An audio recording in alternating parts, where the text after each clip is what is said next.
kurang lebih 3 atau 4 bulan yang lalu ada seorang profesor dari Belanda di Universitas Gadjah Mada, kalau nggak salah namanya Profesor Martin.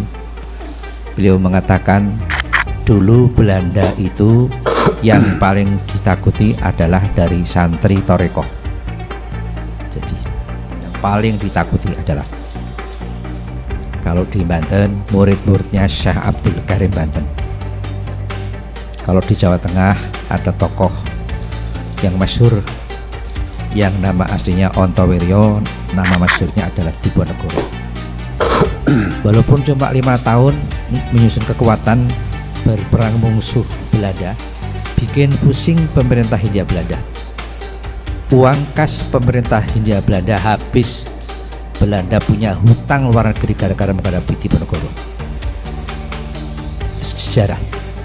Ternyata Diponegoro pun tarikatnya Satoriyah.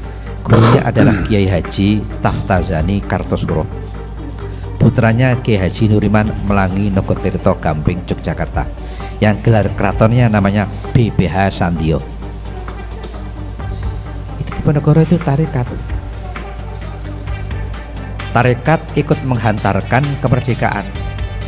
Ketika Bung Karno membacakan teks proklamasi di Pegangsaan Timur Jakarta, tampillah putra tarekat dari kampung Batu Hampar, Payakumbuh, Sumatera Barat.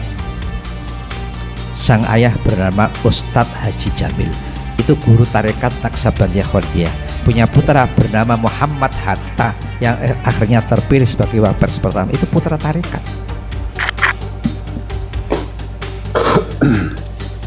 Lebih-lebih kalau warga NU, kita lihat sejarahnya Mbah Hashim Asy'ari itu ketika mondok di Mekah menjadi khatibnya Syekh Mahfud Termas, beliau juga talqin bi'at tarekat Qadiriyah kepada Ki Haji Mahfud bin Abdullah bin Abdul Manan di Ponorogo, Termas, Pacitan, Jawa Timur. Maka saya mengajak pada warga NU dan semuanya kalau bisa ikuti Mbah Hashim masuk tarekat. Cucunya Mbah Hashim, Gus Dur, juga tarekat. Tahun 83 menjelang terpilihnya sebagai Ketua Umum PBNU, Gus Dur itu talqin bi'at tarekat Qadiriyah Naksabandiyah kepada Kiai Haji Son Haji Jimbun Ngiwang Retno Seruweng, Kebumen, Jawa Tengah. Gus Dur juga tarekat. Maka tarekat ini adalah bentuk tazkiyah, membersihkan diri. Maaf, ilmu kalau nggak pakai tazkiyah cuma masuk di otak, nggak masuk ke hati. Ya pinter, tapi cuma bikin ngutaki teman saja. Maka dengan adanya tarekat ini tazkiyah, supaya ilmu masuk ke hati, nggak cuma singgah di otak saja. Itu tazkiyah tarekat. Barangkali itu saja yang perlu saya sampaikan. Ya, saya mengajak seluruh mursyid dari berbagai tarekat untuk bisa bergabung ke Jatman ini, hasil kongres kemarin di Danuhudan Solo. Sekian, mohon maaf atas segala kesalahan dan kekurangannya. Wallahul muwaffiq. Itulah sambutan Kiai Haji Ahmad Halwani Nawawi. Beliau terpilih menjadi Rais Ali Idaroh Aliyah Jatman. Kalau di era LBY itu namanya Rais Am, sama dengan struktural di PBNU, biar keren gitu. Mungkin seperti itu. Gambaran kami yang bodoh ini nanti jangan di framing lah. Mungkin seperti itu. Makanya kami baru sadar ya, wah iya ya. Jatman sekarang itu kongresnya tanggal 21 sampai 22 hari Sabtu dan Ahad kemarin kan sudah selesai, dan Ahwa memutuskan sepakat yang menjadi Rais Ali, bukan Amo, Rais Ali Idaroh Aliyah adalah Kiai Haji Ahmad Halwani Nawawi Berjan. Jelas ya? Beda istilah. Kalau di era-eranya LBY itu Rais Am, terus mikir ini Rais Am ini kok ada dua ya, Rais Am Jatman dan Rais Am PBNU. Ini maksudnya gimana? Oh, baru ketemu jawabannya. Ini menciptakan sistem namanya talabus, saudara-saudaraku. Kita harus cerdas. Talabus itu apa? Biar orang itu bingung lah untuk menentukan sikap. Bingung bainal haqqi wal batil, bainal haqqi wal harami. Nah, bainal NU wal bukan NU. Nah, ini bingung. Ini salah satu skenario mereka dan efektif ternyata.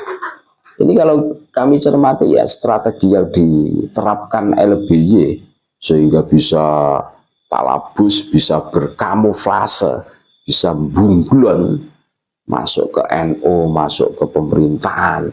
Nah, ini membuat orang itu termehek-mehek. Wali. Nah, terus wah pemalsu kuburan. Ada suara lagi, wali. Terus sebelahnya itu tukang bikin makam palsu. Nah, terus ada yang ngomong lagi, wow itu dalam satu waktu bisa membelah diri, tubuhnya menjadi beberapa bagian. Terus lah itu, lah bohong, itu tukang membelokkan sejarah. Nah ini kan orang bingung. Bagi yang bingung, yang tidak tahu peta atau tidak berusaha menggali informasi yang ada, tentu akan bingung dan kebingungan gitu loh. Tetapi bagi orang-orang yang sudah menggali informasi dari sana dan sini, berbagai data dan fakta gitu ya, wah berat itu. Bukan wali itu, bukan wali dalam arti yang sebenarnya itu, jauh sangat jauh. Wali itu jauh dari kehidupan duniawi itu. Rumahnya 3 kayak istana, mobilnya itu produk pindad yang luar biasa harganya, bombastis kan itu.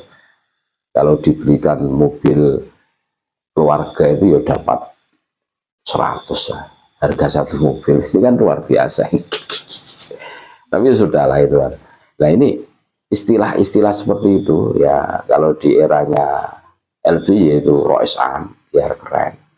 Kalau terjadi itu sekarang itu ya Rois Ali, Idaroh Aliyah, Rois Ali namanya. Terus pemilihan ketua itu kalau Banum itu kongres, secara mekanismenya itu kongresan. Tapi di era SBY kan muktamar. Wah, kami juga mikir ini muktamar kayak NU saja ya. Muktamar NU yang pertama, kedua, keempat. Wah, banyak kan. Wah, ternyata ini talabus ini. Wah, ini orang satu ini memang aduh, kurang ajar. Memang betul itu kurang ajar. Iya, ini mohon maaf ya, agak keceplosan dikit lah. Iya, betul kurang ajar itu. Wah, bunglon ini. Wah, ngeri ini. Ini lebih berbahaya orang seperti ini dibandingkan yang kasar-kasar itu. Loh iya, kalau kita mau cermati ya, diamnya itu menghanyutkan gitu loh. Kayak air tenang itu, jangan sangka air tenang itu tidak berbahaya. Wah itu mematikan gitu loh. Terus teriak NKRI, tapi di sisi lain memalsukan nasab, membelokkan sejarah. Wah, double semua kan. Nah, sambutan Rois Ali Kiai Haji Ahmad Halwani Nawawi, pengasuh Pondok Pesantren Berjan, ini luar biasa menurut saya. Beliau menceritakan tentang sejarah Nusantara ini. VOC rugi besar, bahkan kerajaannya itu pecah menjadi 3 bagian. Ya, Luxembourg, Belanda, Belgia. Yang tadinya cuma Belanda, kerajaan Belanda, Hindia Belanda. Itu pecah menjadi Belgia loh. Gara-gara apa? Perang Jawa. Perang Jawa itu perang Diponegoro. Itu terjadi tahun 1825, 1830. Cuma 5 tahun. Serdadu Belanda ribuan yang mati. Kenapa Belanda itu krisis moneter, kalau istilah kerennya itu krisis moneter? Ya untuk membangun pertahanan itu loh. Durasi 5 tahun itu Belanda itu tidak bisa tidur nyaman, nyenyak itu. Dihantui ketakutan. Loh iya, strategi Pangeran Diponegoro itu kan ngeri tuh. Ada gerilya, perang gerilya. Strateginya namanya gerilya sapit urang kan gitu. Wah, ngeri kalau kita cerita sejarah. Dan ternyata Pangeran Diponegoro itu toriko itu, pengawal toriko. Dan Ki Halamani juga menerangkan ada profesor yang dari Nederland, Hindia, Belanda itu datang ke UGM menceritakan tentang sejarah Nusantara. Profesor yang dari Nederland, Holland, Hindia, Belanda itu mengatakan itu yang ditakuti VOC Belanda itu adalah santri toriko. Wah, memang kalau kita telusuri ya benar sekali ini. Pangeran Diponegoro pengamal toriko, kan gitu toh. Terus itu di Muhammad Hatta juga toriko. Terus Hadratus Syekh Hasyim Asy'ari juga toriko. Terus Gus Dur juga toriko. Pejuang-pejuang itu mengamal toriko semua. Luar biasa kan. Nah, toriko itu sebenarnya itu jalan, artinya itu jalan. Lewat bil aurat ada, bil khidmah ada, macam-macam. Ta'lim wa ta'alum ada. Makanya toriko itu tidak hanya bil aurat saja. Banyak. Nah, ini yang dimaksud Ki Halamani adalah toriko bil aurat dengan aurat. Jatmanan Jamiah Toriko Al-Mubarak. Dan beliau ro'is alinya, idaroh aliyah. Ini menarik ini. Dan Ki Halamani juga mengatakan ya, tujuan orang bertoriko itu ya domir ila domir. Dari hati menuju ke hati. Tentang ketulusan. Segala sesuatu yang kita kerjakan kita dasari dari tazkiyatun nafas.